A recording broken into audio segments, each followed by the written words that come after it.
Du changement à venir à la tête du Grand Conseil coutumier, Bruno Apouillou, en place depuis mars 2022, va laisser sa place à un représentant amérindien. Le Congrès pour élire officiellement et administrativement, le nouveau bureau aurait dû se tenir demain et après-demain, mais suite au décès du maître Tembe Antoine Lamoraille, les Bushinangais ont demandé un report. En revanche, la première partie du processus de renouvellement va se tenir demain et après-demain à Makuria, avec comme ligne de mire également le congrès des élus de Guyane. Ça, ce sera samedi à la CTG. Pour en parler, Christophe Pierre est notre invité ce matin. Bonjour. Bonjour, à Sagalgan. Et merci d'avoir accepté notre invitation, Christophe Pierre, pour parler, on va dire, des débats à venir, même si évidemment on sait que ça a déjà commencé depuis ces dernières semaines.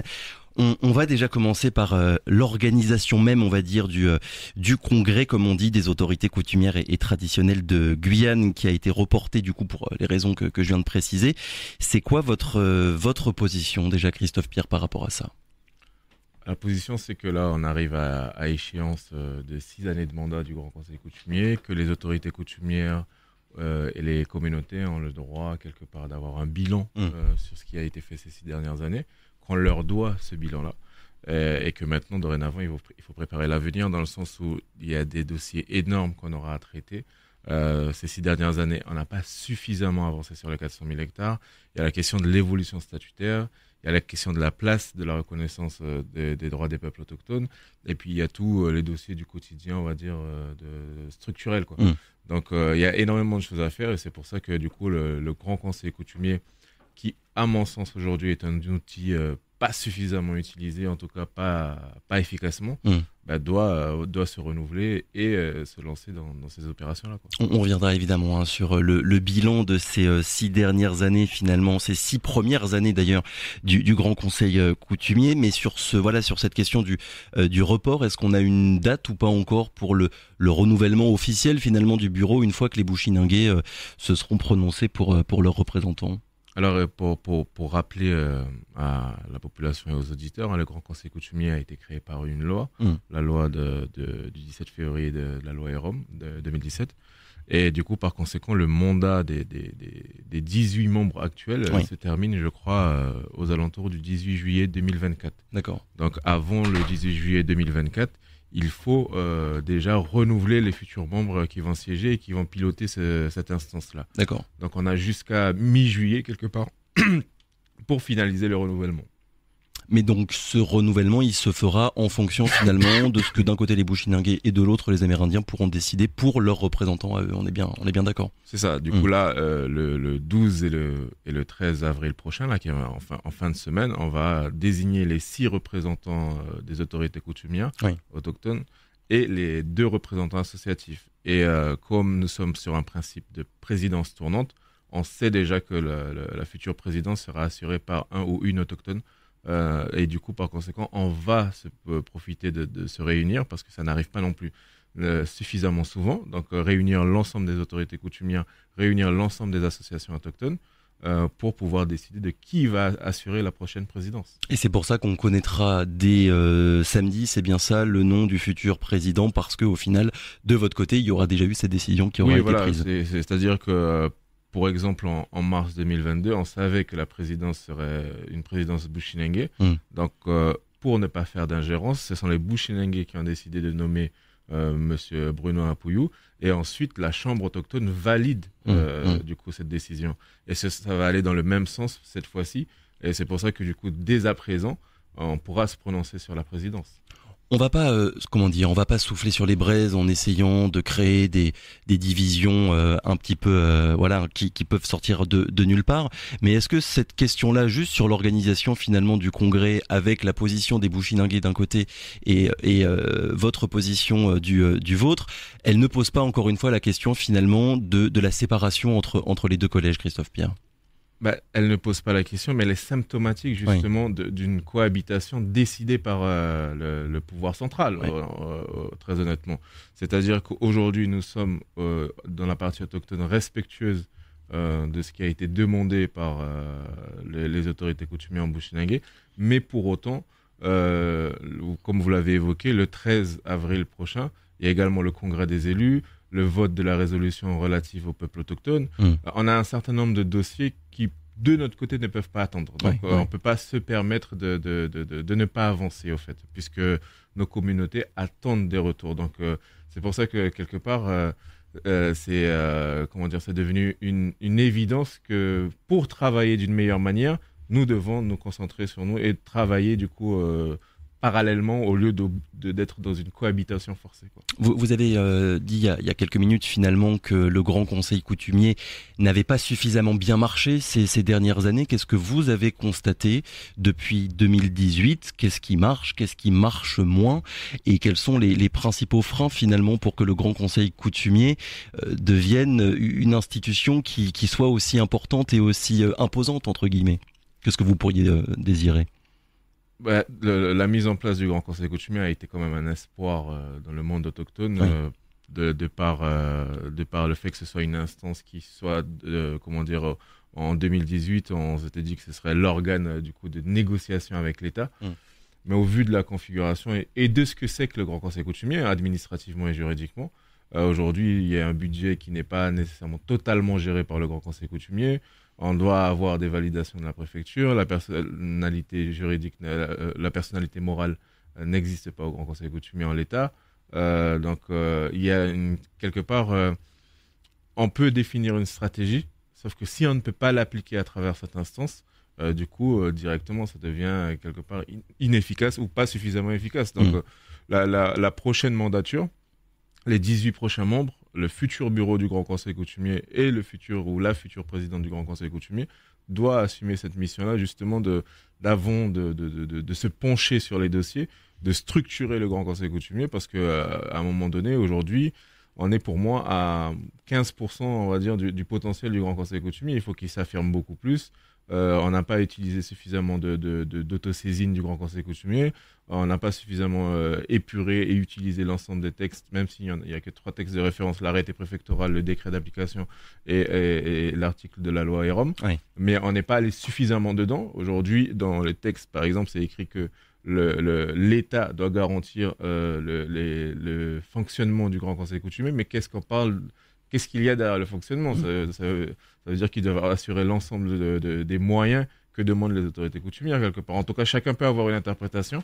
Et du coup, on peut aller beaucoup plus loin avec cet outil-là, quoi. Sur quel point, par exemple, quand vous repensez à ces 6 dernières années, sur quelle thématique, sur quel sujet, finalement, le Grand Conseil aurait pu aller plus loin et faire entendre sa voix un peu plus que ce qui a été le cas ?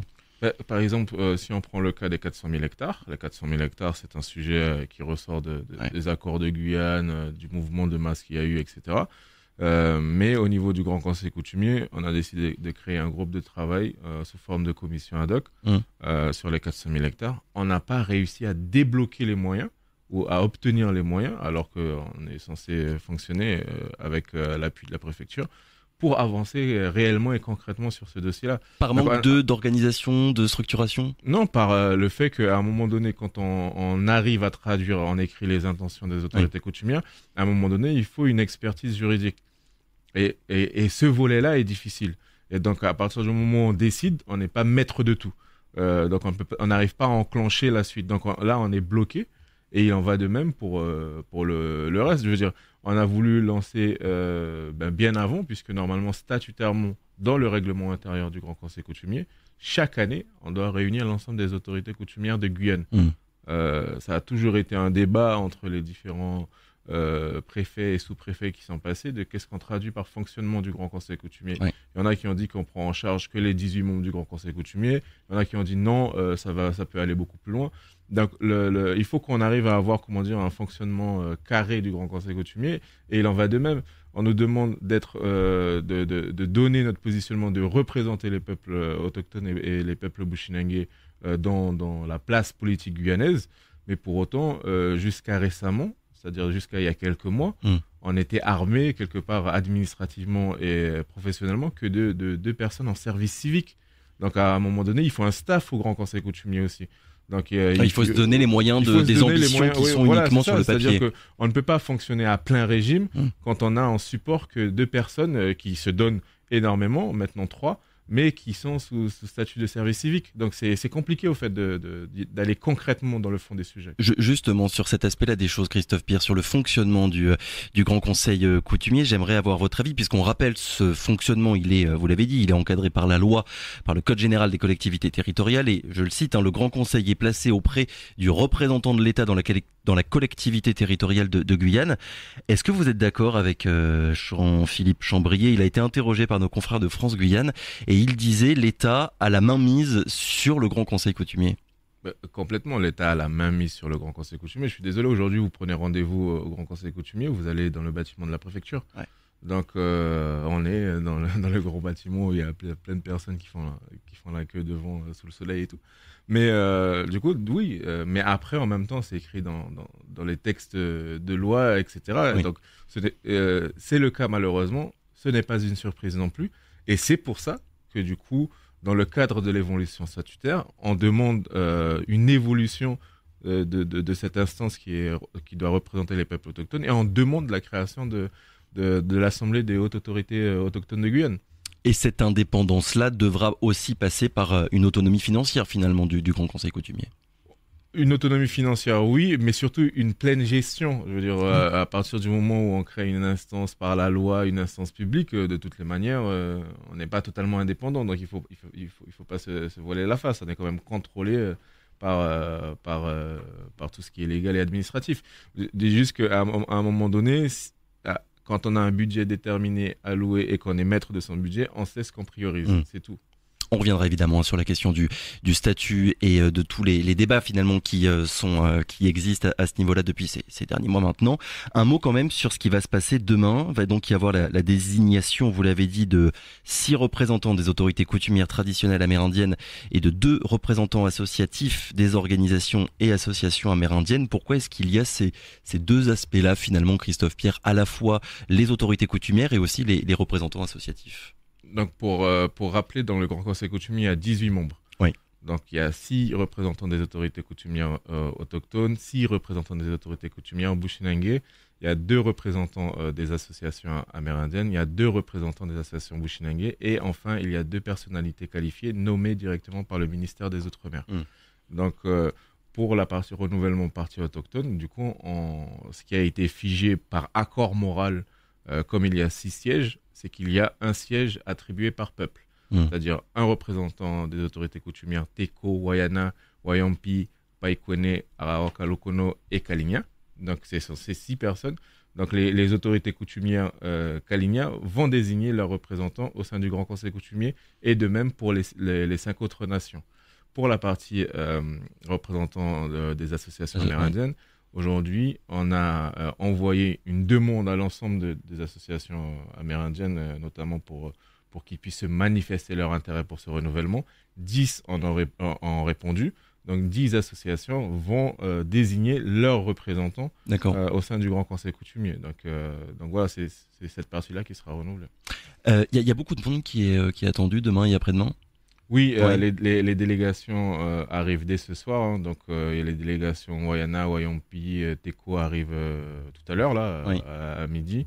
Les délégations des autorités coutumières de l'Ouest arrivent plutôt en fin de journée. Donc oui, on est, je crois, à 90 personnes qui vont échanger. Et aux alentours, du coup, les personnes viennent avec leurs accompagnateurs, leurs conseillers, etc., leurs traducteurs.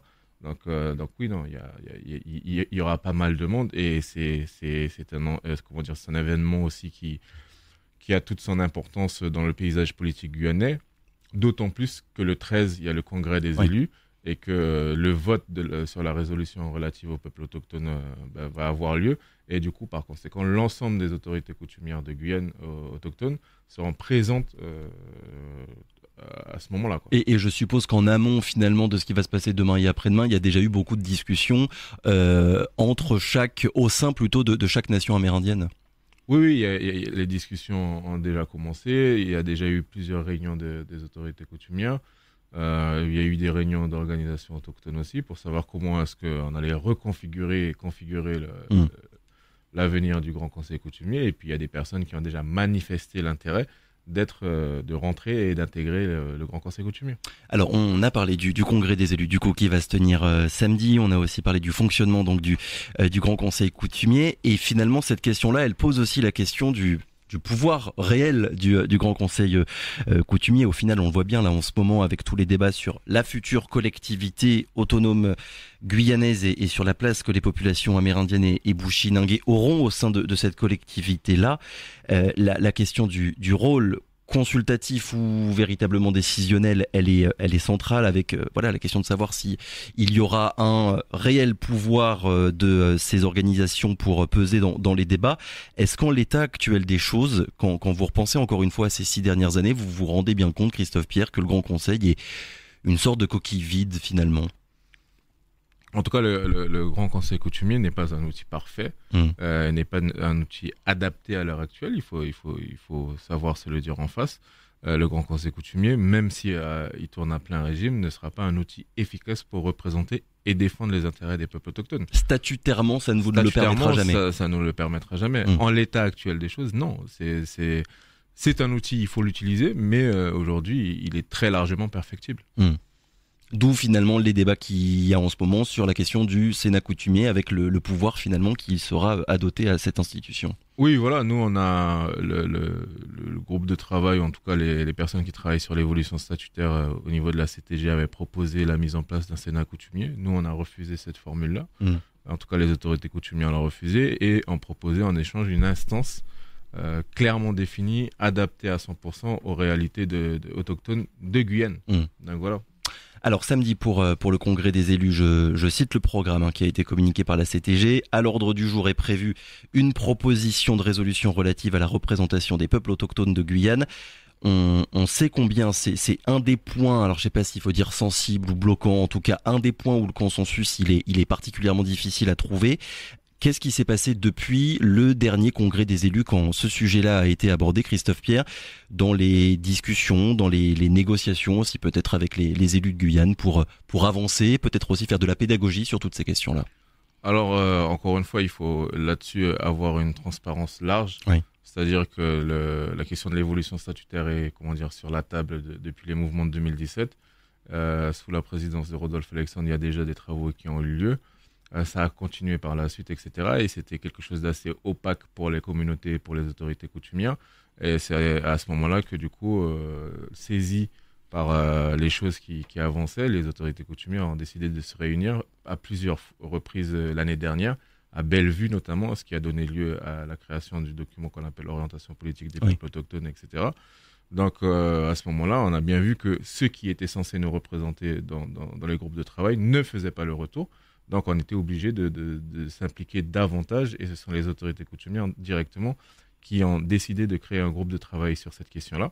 Ce groupe de travail a aujourd'hui, plus de 30 séances de travail sur cette question-là. C'est 1 an de travail qui a abouti à un projet de résolution qui tient sur 3 pages, mais qui, quelque part, est le résultat de dialogue, de négociation, d'incompréhension, de confrontation, parce que, pour notre part, on ne devait pas trahir l'essence même il faut se donner quelque part l'ambition et la volonté d'aller plus loin. C'est-à-dire qu'il ne faut pas s'auto-censurer à ce stade-là dans le cadre de l'évolution statutaire. Ensuite, il faut définir cet outil politique, ce document politique d'orientation, qu'on devra aller défendre ensuite face à l'État. Donc, ce n'est pas ici qu'on devait s'auto-censurer. Donc, ensuite, c'est passé en groupe de travail ad hoc. Ça a fait des débats, mais c'est passé. C'est passé en copile, où on a pu discuter et faire quelque part preuve de pédagogie, expliquer et rassurer quelque part, parce qu'il y a beaucoup de méconnaissance et d'incompréhension. Sur quel point, par exemple? C'est quoi qui revenait le plus souvent? Le plus souvent, on a bien compris dans les échanges que, par exemple, parler de peuple premier, chez beaucoup, faisait émerger quelque part une dimension de peuple dernier. Donc, ça faisait quelque part une hiérarchisation et on a bien vu que ce terme-là posait problème. Après, nous, on est allé à l'essentiel. Je veux dire, on a parlé de peuple autochtone, il y a eu beaucoup de questions, qu'est-ce que ça veut dire autochtone? Et on a vu qu'il y avait énormément de méconnaissances sur ce que c'était. Donc, on a simplement, nous, de retraduit ce qui était défini au niveau des textes internationaux. Donc, on a essayé d'être le plus pédagogue possible Et justement, dans cette optique-là, on a rencontré, en dehors des séances de travail, plein de forces politiques, que ce soit des partis politiques, des personnalités, etc. On a rencontré les députés, par exemple le MDES, Guyane Rassemblement, on les a rencontrés pour justement échanger à bâton rompu. On a rencontré l'AMJ aussi. Donc, oui, vraiment toute la classe politique guyanaise. Pour donner cet espace-là à tous ceux qui vont voter, à tous ceux qui sont intéressés par ce sujet, de pouvoir nous poser des questions et ouvertement. Donc, quand je parlais de oui, mais pourquoi vous parlez de peuple premier? Ça veut dire que nous sommes le peuple dernier, c'est ça que ça veut dire? Donc, on a eu des échanges de ce type et on a apporté des réponses dans une pleine discussion respectueuse, etc. Oui, parce que du coup, derrière tous les débats sur la place de chacun, le rôle, la représentation, la souveraineté de chaque peuple, on sait bien qu'il y a une dimension identitaire et historique qui est très forte, et on a bien vu ce qui s'était passé lors du dernier congrès, je ne sais plus lequel, où il y avait eu des divisions et des incompréhensions sur le fait de dire on est tous Guyanais, avec en creux du coup l'idée de dire on est tous Guyanais de la même manière.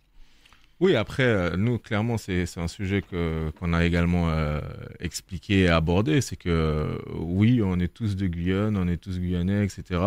Mais par contre, ça implique des dimensions plurielles. Ça implique la reconnaissance des peuples autochtones, qui aujourd'hui n'est pas un gros mot dans toute l'Amérique du Sud. Bien au contraire, on est, je pense, le pays... Et même l'Amérique du Nord. Hein. Ouais, de l'Amérique du Nord. Ce n'est pas un gros mot, c'est un fait. Nous sommes en retard. Donc, si on veut s'ancrer encore plus dans notre réalité amazonienne, ben, en fait, c'est la porte d'entrée. Donc, c'est tout ce qu'on a essayé d'expliquer.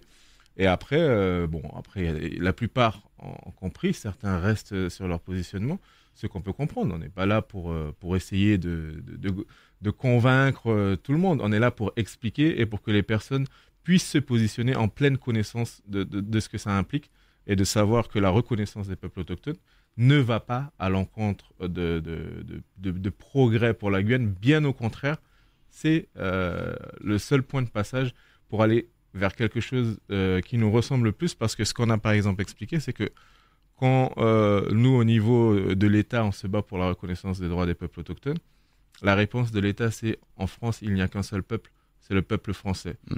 Quand on est allé expliquer le droit des peuples autochtones, on s'est retrouvé à certains moments à faire face à des personnes qui nous disaient en Guyane, il n'y a qu'un seul peuple, c'est le peuple guyanais. Et finalement, ces personnes-là qui étaient en présence nous disaient régulièrement, oui, nous on est contre l'État, nous on est contre la colonisation. Et pourtant, dans la formulation de leur argumentation, c'était la même construction. En France, il n'y a que des Français, en Guyane, il n'y a que des Guyanais. Finalement, c'est quoi qui change? C'est juste le mot. Donc la construction de la pensée est la même. Donc finalement, quand on veut faire progresser la Guyane, quand on veut s'émanciper, quand on veut rentrer dans un processus de décolonisation, ça invite également à réinterroger l'ensemble des constructions et des concepts politiques. Et ça passe par la reconnaissance des droits des peuples autochtones. Christophe Pierre, merci beaucoup d'avoir été avec nous ce matin. Je le rappelle donc, le congrès va se tenir demain et après-demain, et ensuite le congrès des élus, ça ce sera samedi à la CTG. Merci beaucoup d'avoir été avec nous ce matin. Très bonne journée, bon congrès. Je suppose qu'il y a beaucoup de choses à faire là pour la préparation ces 2 prochains jours. Oui, on va courir dans tous les sens, mais on sera au rendez-vous. Bon courage et à bientôt.